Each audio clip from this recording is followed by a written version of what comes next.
Chapter 3. Just think about it. I think that's the quote of the year from Lucas. That's how he gets his guys to do anything. Just think about it. I've actually had people admin stuff like that who just tell you, just think about it. They're not taking no, but they're letting you think you're saying no. Yeah. But they just think about it. And it friggin' worked. I love the story for the context for that quote. How long it took him thinking about it before he came up with the solution. Spoiler alert, it was about 5 minutes. Yeah.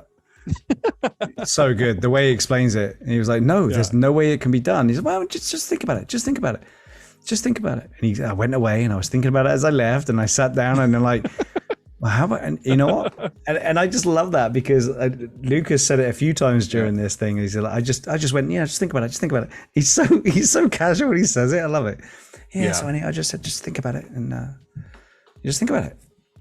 But that's a mantra for a lot of teachers. We want our students just to think about it, spend some time and just put some thought into it. And he knows that Dennis Murin is smart enough to actually sit down and think about it. And if he just puts some time and gets his butt out of the stubborn gear and just say, we can't do it.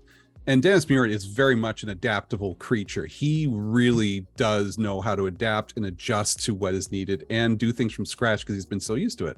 So like I said, 5, 10, whatever minutes it was, he thought about it and he got it done. I don't even know what it was he thought about. Oh, it was the Tauntaun wandering across the ice. Wandering across the ice plane, yeah. So in this chapter here, we start diving into after Star Wars. They won some Oscars.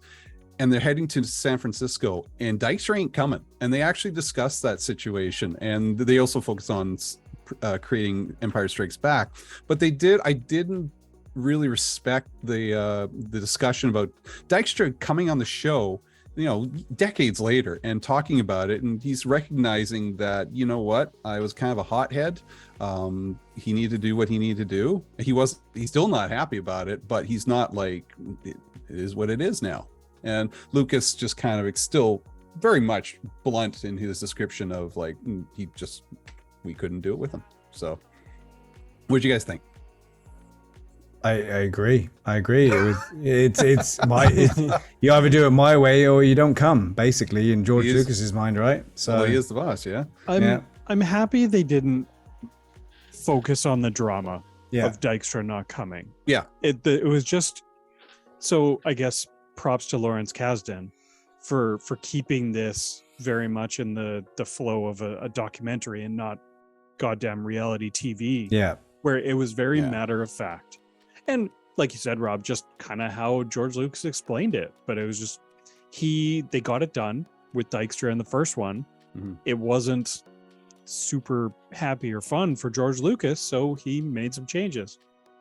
And it worked. Not coming was a change. Yeah. It did work, and they talk about their move to San Francisco, and they go into the building of Empire Strikes Back and all the work that went on behind the scenes there. But one of the things I did enjoy was Tippett talking about his bipolarism and how he had to handle his anxiety and depression. It really gave an insight to Phil Tippett and how this stop motion work he did pretty much saved his life. And at one point he says, it kept me from putting a gun to my head. And it's the fact he was able to zone in and time stop for him as he was doing stop motion animation. I mean, there's some poetic term right there. There's something poetic about that. But it was just, he was open and honest, and he is such a genius when it comes to understanding animal movements and real life beings and how he's able to do it with simple stop motion animation. So I also dug the Walter Cronkite story they talked about. So good. Yeah, you want to explain that one, Steve? Oh, Bart Cronkite comes around to do a tour with Lucas for his, I guess it's a documentary program that he was doing, right? Yeah. And so he said, we all went in there and we had to make it look right. So we went in there and we set up everything we don't use on this. Because the way we were thinking about it was, if they don't know, what they don't know is not going to hurt them. So they set up more than they needed to, and they were just moving this thing around, and he was there chatting about what they're doing now. And Lucas was trying to tell him what he was doing, and they were just sitting there smiling at each other, making all these massive adjustments to these models, which is not how they do it. And it was all recorded on TV. I mean, again, it just goes to show the fun that they had while they were doing this. Yeah. I'm sure there was pressure as well. I'm sure it wasn't all fun, but Man, what a great environment, that discovery environment that they were in while they were doing this. To me, every day was a discovery day for them of doing something different and new, because that's the way they were being pushed. It's great, but let's change it. Let's make it easier. Let's make it better. We also go look into things like, we start recognizing how technology is not able to keep up with Lucas's imagination. He wants this, he needs that. I need to do this, I need to do that. But he's so limited. He talked about his frustrations in the editing room, and there has to be a better way. He got sick of it. And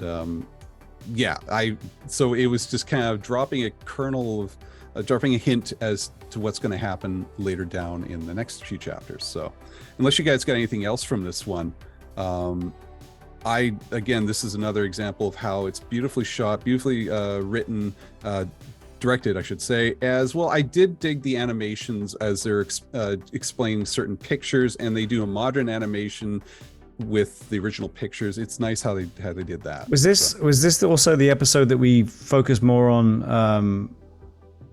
Oh my God! Well done. Why don't I just get myself confused as I interrupt you? I don't know. I don't know why I can't think of what I'm trying to say. The original sketches. Ralph McQuarrie. Or is that the next episode? Ralph McQuarrie was in here bits and pieces. I think they dive into number 4 into Ralph McQuarrie. No, I think this was Ralph McQuarrie. I apologize, because they talk about the clouds. And that's a cute story. Yeah, so to explain that one. But how impactful? Sorry, go ahead. Yeah, I was just gonna say how impactful Ralph McQuarrie was for everything to do with this, right? I mean, we've all heard the stories about him. If it wasn't for his drawings, they would never be on the table. But look at everything he was doing in there. It's crazy how much he contributed. Yeah, Ralph McQuarrie's story was sprinkled in, and I think in the first one, the third one, it just went bits and pieces here and there, because in this third one, the first one, they talked about how they had needed pictures to go along with the story. Second one, sorry, to sell it, and now it's sold. Now Ralph McQuarrie's designing matte paintings of Bespin, and Ellen Shaw is like, he didn't do the clouds really well, so he kind of just like, here, you do the hard stuff, or you do the important stuff, I'll do the little light stuff like clouds and such. So you got so much on your plate, let me help you out. I'll do the simple clouds. And he was like, because you know what, it's as much as an artist as he is, they look like cauliflower. He didn't want to see that. Imagine doing that to Ralph McQuarrie. That was a power move. Yeah, and even Lucas was like, why didn't you let him do it? It is a little thing. Fair, like that kind of Ralph McQuarrie's background was with Lockheed, wasn't it? Doing I don't know. Concept sketches for I'm pretty sure it was Lockheed, like an airline and like a military contractor. So like his background is all like these hard surfaces and edges, and not so much the organic stuff. So it makes sense. Yeah. Because when he was drawing Bespin, and you zoom in and see that matte painting he was drawing, and how many lines with perspective to him being drawn into that, inside of the hangars, outside of the actual dome, it's incredible. Oh, they talk about the development of the AT-AT from Joe Johnston got the ideas from the steel pamphlets or something like that, and how there was this truck with legs. Right. Yeah, you can make anything with steel, and they had a truck loading logs or something like that. Truck, yeah. And that's how we're doing our AT-AT. And Tippett knew the animal, the dinosaur animal, right away, and it's just that was really cool little Easter egg for me. Anyways, I love my AT-ATs.